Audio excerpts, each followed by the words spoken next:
दोस्तों नमस्कार, जय हिंद, वंदे मातरम। तो आज चलिए स्टार्ट करते हैं। हिंदी का एक प्रैक्टिस सेट है, सभी प्रतियोगी परीक्षाओं के लिए इम्पॉर्टेंट होगा, REET, UP TET, C TET के लिए। तो आप सभी लोग वीडियो को पूरा देखिएगा। स्टार्ट करते हैं। आज का पहला प्रश्न लेते हैं। ये आपका 15 प्रश्नों का सेट होगा। उसमें प्रयुक्त उपसर्ग चुनकर लिखना है। क्या होगा उपसर्ग? अपमान का अव, उप, अति, अप। कौन सा उपसर्ग होगा? तो इसमें आपका अप उपसर्ग जुड़ा है। अप प्लस मान, यानी ये हो जाएगा आपका अप हो जाएगा और इसमें मान जुड़ गया है, तो ये उपसर्ग, यह अप हो जाएगा। इसका राइट आंसर अप। दूसरा प्रश्न है दुरवस्था। दुरवस्था क्या होगी ये पूछ रहा है आपसे। दुस, दुर, अव, दु क्या हो जाएगी इसकी अवस्था? तो इसमें दूसरा हो जाएगा दूर हो जाएगा। ये बहुत ध्यान से पढ़िएगा, एक एक नंबर के प्रश्न होते हैं, पता नहीं चलते हैं, और जब गलत हो जाता है तो आपका मार्क्स कम हो जाता है। पराजय, परि, प्रा, परा, अ क्या हो जाएगा? तो इसमें हो जाएगा तीसरा आपका पराजय। परा प्लस जय हो जाएगा, यानी पराजय। तो ये आपको ध्यान से पढ़ना है। अगला आपका समास से प्रश्न है। द्विगु समास का उदाहरण है, क्या है आप बताइएगा। माता पिता, यथाशक्ति, नवग्रह, पीताम्बर क्या होगा? तो इसमें हो जाएगा नवग्रह। नवग्रह द्विगु समास संख्यावाची होता है इसमें, तो नवग्रह हो जाएगा, द्विगु समास होगा। इसको याद रखिएगा, पूछा जाता है। अगला प्रश्न है हिंदी भाषा में सतत आकलन का सर्वाधिक उचित तरीका है। कौन सा तरीका है? बच्चों से समूह में परियोजना कार्य करवाना, बच्चों से औपचारिक बातचीत करना, हर 15 दिन में सरल परीक्षा लेना, बच्चों को अपने अनुभवों, कहानी लिखने और के पर्याप्त अवसर देना। तो इसमें शिक्षण से संबंधित प्रश्न आपका है, डी राइट आंसर इसका होगा। क्योंकि जो शिक्षण का प्रश्न होता है इसमें अगर बच्चे कर करके सीखेंगे, अपने अनुभव को कह के, लिख करके और अपने स्तर से करेंगे और इसके पर्याप्त अवसर पाएंगे तो ज़्यादा डेवलप होगा बच्चों में। तो इसका राइट आंसर डी होगा। सर्वनाम के कितने भेद होते हैं बताना है। 6, 5, 7 और 4 कितने भेद होते हैं? इसका एक भेद होता है सर्वनाम का, 6।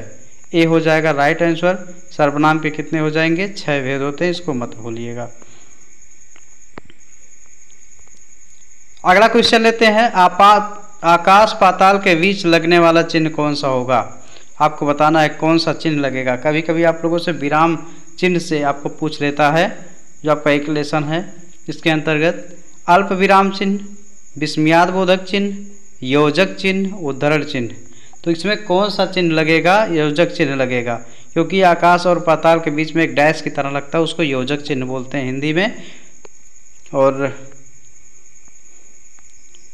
अगला प्रश्न है नई साड़ी है। नई साड़ी है, वाक्य में नई शब्द क्या है? क्या बता रहा है? ये किसकी विशेषता बता रहा है, कि क्रिया बता रहा है, कि सर्वनाम है, कि विशेषण है, या क्रिया विशेषण क्या बता रहा है? तो इसमें हो जाएगा नई साड़ी है, तो नया बता रहा है विशेषण, किसकी? साड़ी की। तो नई साड़ी की विशेषता कौन बता रहा है? विशेषण है ये, जो विशेषता बता रहा है साड़ी नई है। अगला प्रश्न नीचे दिए गए विकल्पों में से तत्सम शब्द का चयन कीजिए। आम्र, दूध, शहद, खिड़की क्या होगा इसमें? तो इसमें हो जाएगा आम्र। ये तत्सम और तद्भव से आपका 1 नंबर आता है, इसको आप अच्छे से पढ़ लीजिएगा। इसमें आम्र होगा, राइट आंसर लगाइएगा। दिए गए विकल्पों में से तद्भव शब्द का चयन करना है। अभी आपसे हम जिक्र कर चुके हैं बैंक, अमीर, अग्नि, मुँह क्या होगा इसमें? तो इसमें इसका हो जाएगा मुँह हो जाएगा, मुँह हो जाएगा। इसमें तद्भव शब्द इसका होगा, राइट आंसर डी। चलते हैं। निम्नलिखित में से कौन सा शब्द सूर्य का पर्यायवाची नहीं है? दिनकर, रवि, अंशुमाली, यामिनी क्या होगा इसमें? तो ये सब होता है। चौथा इसमें यामिनी नहीं होगा, ये आपका सूर्य का पर्यायवाची नहीं होगा, इसको याद रखिएगा। अगर है लगाएंगे तो ये रवि हो जाएगा, रवि, भान, भास्कर, दिवाकर ये सब होता है, लेकिन यामिनी नहीं होता है। तो धन्यवाद। ये 15 प्रश्नों का प्रैक्टिस सेट था। और अगला प्रश्न आपका है संधि से।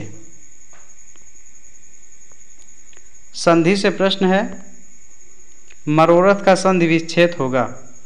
मना धन रथ, मन धन रथा, एक नंबर फिक्स रहता है संधि से।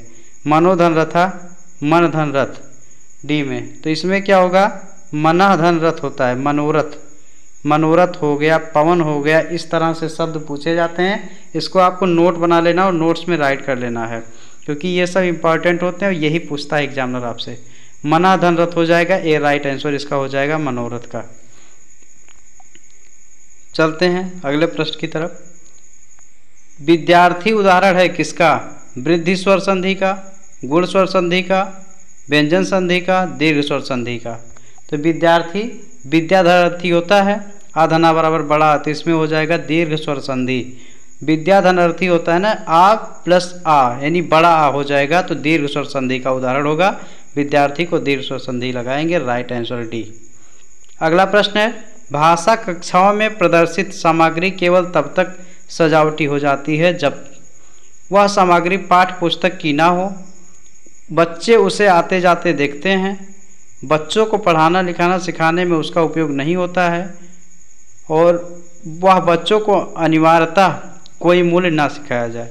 इसमें क्या होता है, तीसरा, बच्चों को पढ़ना लिखाना सिखाने में उसका उपयोग नहीं होता है, केवल सजावटी होता है। तो ये होता है इस चीज़ का राइट आंसर।